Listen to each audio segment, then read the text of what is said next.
Hi, Dale. Happy birthday, Merry Christmas, and Happy New Year. Your birthday is on New Year's, so you get the double whammy there. I hope that you guys are doing really well. I know that you hurt your arm a while back, and I hope that that's mending very well because it's nice to have all of our pieces working. But Kara has asked me to tell some funny stories about our adventures in the past, and um, I tell you, the funniest story that I remember is when we were flying from Santa Ana to Paris with Channel 40, and we had a situation where our navigation system um, kind of went on time out, and I made a little bit of a turn to the left so we wouldn't miss uh, flying over England. So when we did finally reach radar contact again, they gave us vectors, and we ended up flying over London. And I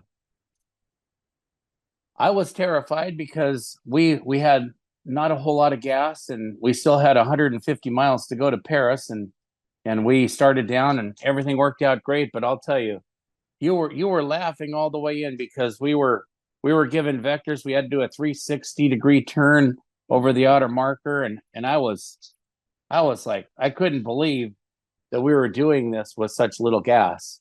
And so we got into Paris, and we we had a really good time in Paris. I think of all the trips that I'd ever been on with you, being in Lugano, Switzerland was the most beautiful place. I mean, it wasn't quite Christmas market time yet, but it was such a beautiful place. The food was incredible. Um, you and I went out to dinner in Munich afterwards, and I ordered a beer, and you got mad at me because little old ladies were sending money into Paul's um, ministry, and I was having a beer, and I go, but Dale, this is the first time I've been out of the country. We're we're in Germany during uh, Oktoberfest, and this is the best beer on the planet. I just want to have one beer in Germany during Oktoberfest. And you said, this is the best beer on the planet? And I said, oh yes, this is. And he goes, well, give me that glass of beer. And you took a couple of sips, and you were like, I don't know, I just don't have the taste for this beer. But it was the best beer I think I've had with you in Germany in Oktoberfest in Munich. Um, Other fun things that we did. I remember playing football out on the ramp um, at Long Beach in front of the airplane, throwing the ball over the airplane, trying to catch it. And I was like, wow, I hope we don't hit any antennas because I wasn't a very good football thrower like you were in high school. But I can't think of a whole lot of other stories, but it's been an incredible life that you gave me, and I can't tell you how much I appreciate that. I'm getting ready for my retirement flight, which will take place probably in the last week of April or the very first few days of May in 2026. And I am not sure if you and Paula would want to fly with me on my retirement flight. It would probably be Los Angeles to Melbourne and back, or it would be San Fran, Singapore and back.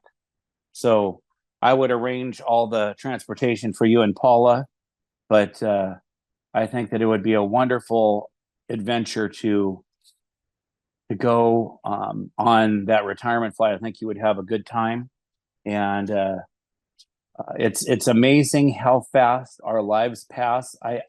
It just seems like yesterday when I was 20 years old and you were 31.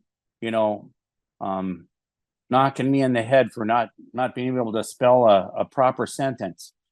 But anyway, I hope that you and Paula will consider going for a spin in my 787 come a year from April or a year from May. And most happy of birthdays and Merry Christmas and Happy New Year. Happy birthday. Have a wonderful day. Happy birthday, Dale. You beat me a couple weeks of getting to that 75. Like everybody in that class. I guess we're all hitting the 75th year. Um, I'm trying to remember things that happened, and this will jump around. So I know in our freshman year, you were in Unit 14 with Jerry and those guys and Dave, and we were in Unit 1. And our competition, we remember going down and playing flag football game that got pretty intense down at Farnsworth Park, I think was the name of that place. I don't even know if that's right, but that was fun.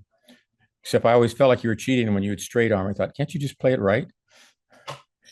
Another thing he did, though, he was actually moonlighting and not paying for a room while he was staying in a blow up bed in our room, where it was a room of 3, but he would come crash in every so often.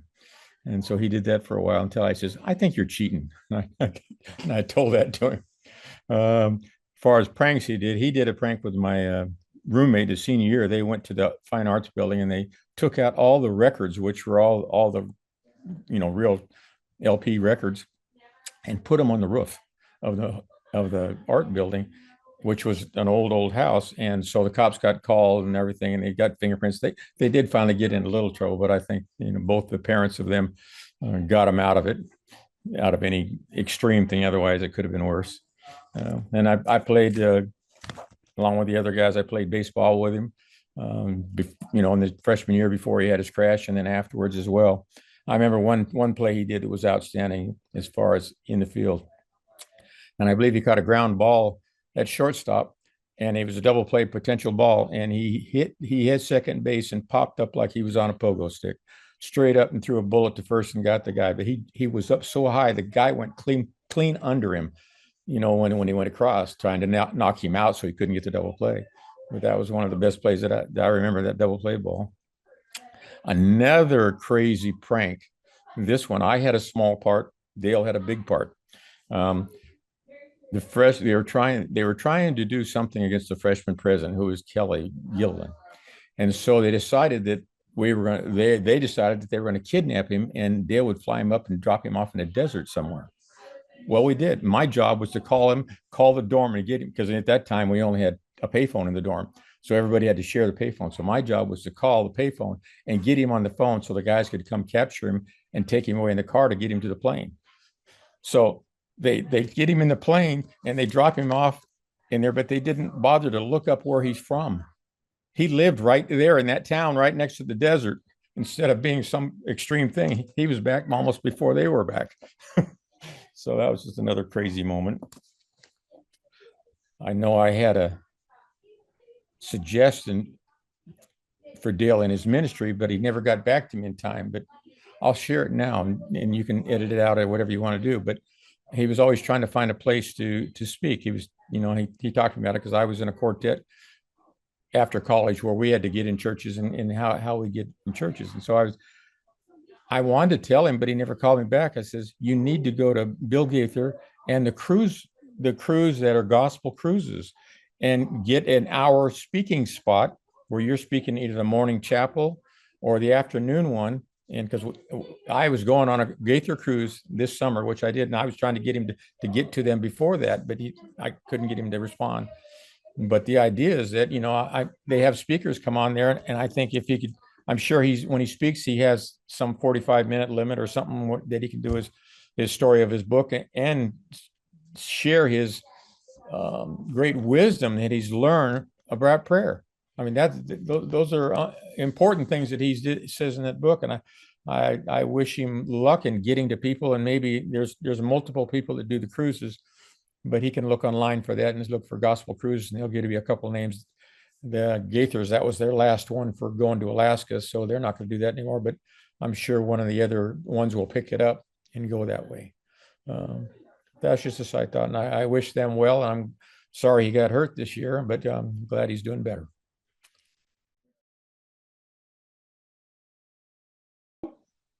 It's your old friend, Patty Anderson. I'm just here to wish you a very happy birthday. kind of hard to believe we've made it this far. As you can see, I'm still here. You're still here. That makes it a blessing. It was, I'll just say, your daughter is sweetheart to do this for you. Get all these old timers to wish you a happy birthday, and share some memories. And of course, my memories of you are mostly from our youth, our wonderful, fantastic time as youngsters at good old Long Beach First. Those were the days, my friend. We thought they'd never end. Um, anyway, I would have to say that we were extremely blessed to have that childhood. And it was so healthy and good. And those days were fantastic. And what was, our parents were very involved, which I loved and didn't love. How's about my dad being the bus driver when I was thinking I'd have a little time alone from them? And there was dad surprising me. Woohoo.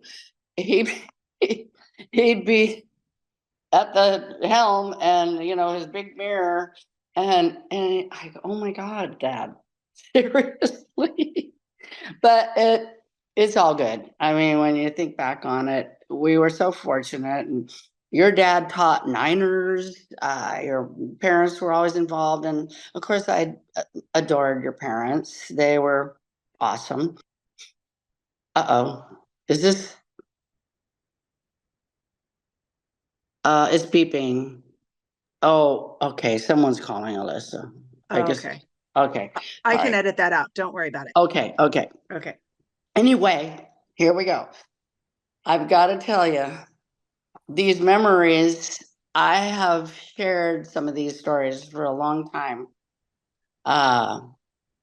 When we were, well, it was either the junior high choir or Young Disciples, both of which were incredibly fun and loved every minute of it. And we'd go on those trips on the bus, overnighters.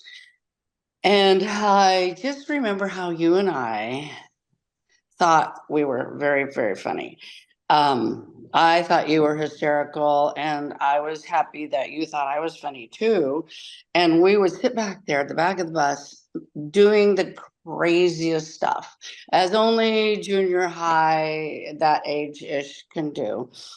Probably into high school, because Young Disciples went into high school. At any rate, probably one of my favorite memories was sitting back there and composing some very fine music, such as "You're the cream in my coffee." And then we went on to say some things maybe I won't put on this because it was so silly, like dirt between my toes and all these crazy jokes. And we laughed and we laughed and we laughed and we laughed.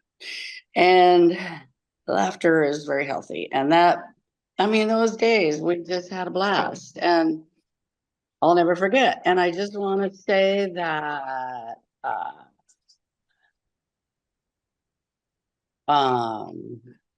we're just lucky. We're just super lucky that we had those days, and I'll never forget. And we haven't seen each other a lot and been in the same circles in our older age. I keep tabs on you. I know all about your ministry and stuff like that. And that's all very awesome.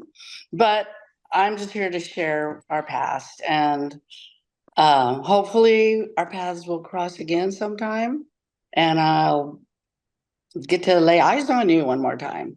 Anyway, I love you, and I wish you a very blessed 75th birthday. I'm a step ahead of you, so it's no problem. So they say. No, I'm fine. Anyway, happy birthday, my dear. Have a great one. Take care.